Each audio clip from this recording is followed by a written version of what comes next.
नमस्कार।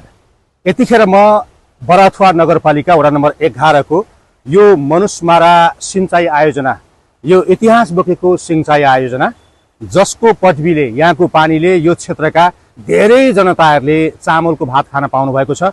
यो इतिहास बोकेर निरन्तर बगिराखेको छ। कुनै समुद्रको छालभन्दा कम छैन। यो यति फिजारिएको पानी छ। यहाँ यसलाई संरक्षण गर्न मात्र सक्ने हो भने यो साँच्चै एउटा इतिहास बोकेको स्थान हो।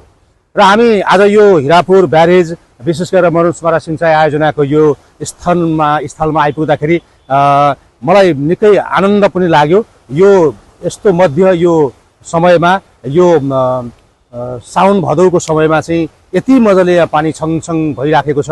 यहाँ पर्यटकहरूलाई आकर्षित गर्न पनि सकिने यो प्रचुर सम्भावना बोकेको स्थान हो। यसै सन्दर्भमा मैले यहाँका स्थानीय एकजना भाइसँग मेरो चिनजान भएको छ। तपाईको नाम भनिदिनुहोस् न। मेरो नाम सञ्जीव यादव हो दाइ। सञ्जीव यादव जी, यो सिंचाईको बारेमा, यसको इतिहासको बारेमा थोरै बोलिदिनुहोस् न।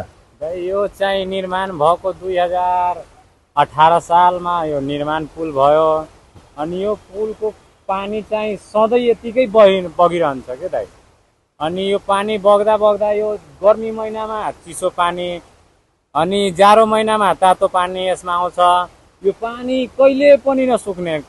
ओके, भनेपछि गर्मी महिनामा यो पानी चिसो हुने, ठन्डा हुने, अनि जाडो महिनामा अलिकति तातो तातो हुने।